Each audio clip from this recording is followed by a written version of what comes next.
Hi guys, welcome back to my channel, and today I'll be doing a review on this 2016 Vauxhall Astra.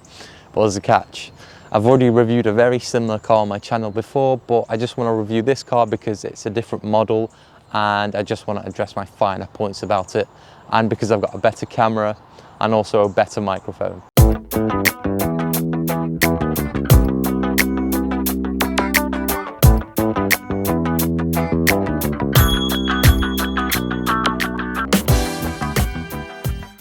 Now, before I get into this review, I just want to give a massive shout out to a small business called Hilluna. Hilluna makes personalized products and digitally designed pet art and many more. So I'll leave their website link in the description box below.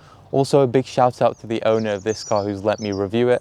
I'll leave his Instagram page in the description box below as well, so make sure you go give him a follow. First off, I want to discuss how to open the boot in the 2015 Vauxhall Astra, and one would assume because there's no latch visible here, it would probably be on the key, but in this case there isn't because there's only a lock and an unlock, so you can't open it from there. Instead, what Vauxhall have done is pop the latch underneath this Vauxhall emblem right here, and it results in this weird 3D logo that just comes out, which I'm not quite sure about, but it works nonetheless. And when you do open the boot, you do get this nice sturdy mat, which I haven't seen in many other cars, so that's quite unique to the Vauxhall Astra.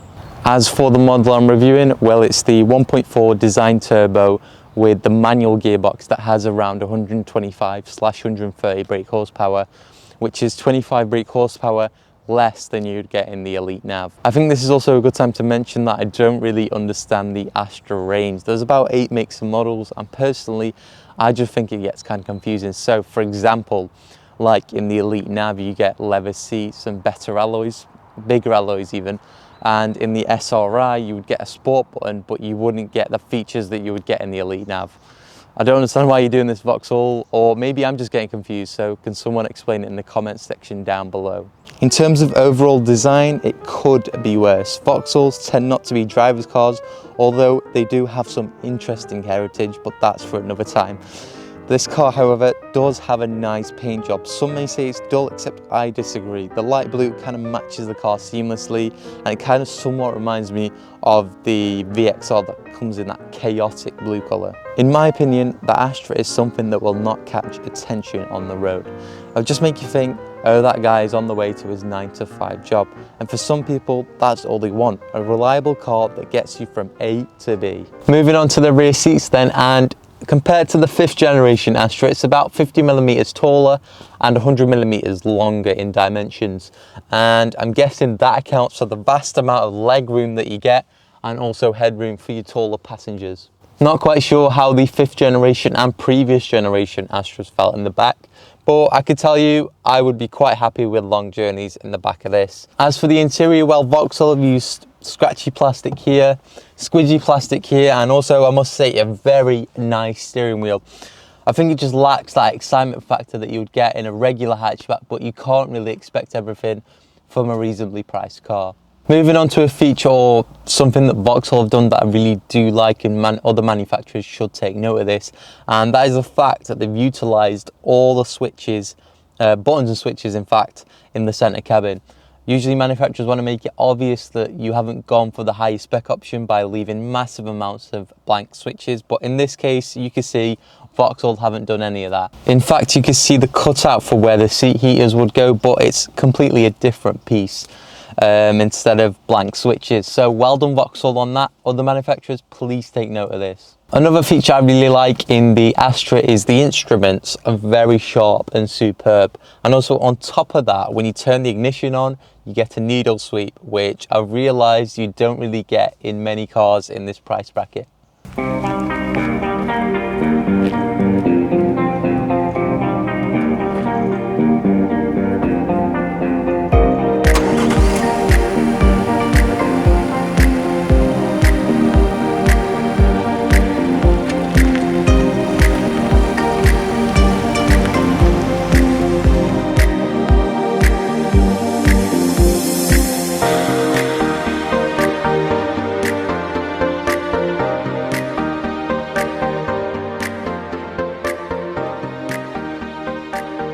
As we go on this drive, I want to discuss about the costs of running an Astra, because this car sells in huge amounts of numbers in the UK, and the reason for that is because it's just very cheap to run. Insurance isn't really that expensive, which is a surprise, and the car tax is only £125 a year, and in return you basically get a new car and a very reliable car, so why would you not?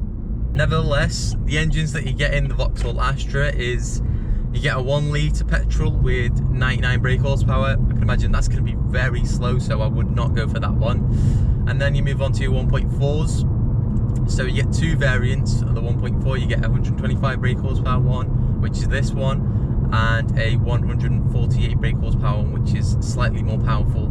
And the difference between the two is just a simple engine tune-up that Vauxhall do. They also do the two variant engine thing with the diesels as well, so you get a 1.6 diesel with a less powerful version, and the more powerful version would get around 140 brake.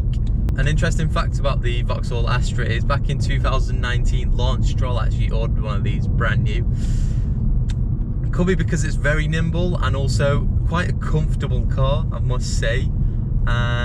Or it just could be because it's quite undercover. No one's really going to notice Lawrence Stroll in one of these, or they'll probably be like, that can't be Lawrence Stroll. But yeah, pretty interesting, the more you know. As for the gearbox, well, I'm driving the manual and I'm happy driving the manual. You also get this car in an automatic, and it uses the CVT transmission, which is known for sounding like a cow, and it's awful, and I agree, it is awful. It's the worst transmission going. Yeah, the manual gearbox though, it's fine in this car, and it's so smooth. A lot of people say this car feels very nimble, and I do agree, it is 200 kilograms lighter, but in a sense it does feel heavy, maybe because it's wider and longer. It gives you a strange feeling.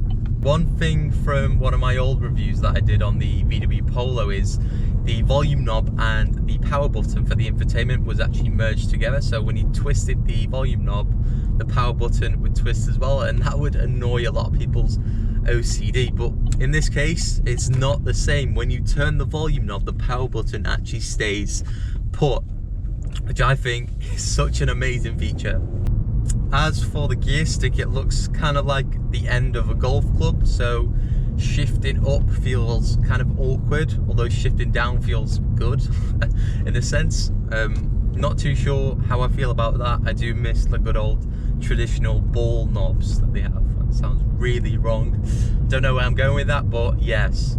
I would say the difference between the 148 brake and this version is there's not much. You wouldn't notice it. An average Astra driver is not going to notice the power difference, so I would just opt for this one just on the basis that it's cheaper, and you're not gonna lose out on much.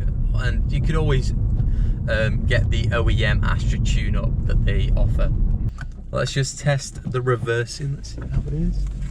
Visibility is quite not that good. The A pillar does block a lot of the front side view even, so it's quite easy to hit curbs, I could imagine, because you've got your visibility blocked up right by this massive pillar here. As for the seating position, well, it's great. You sit not too far up, and also you do get a footrest next to the clutch, which you don't get in some other cars, and it can be a game changer.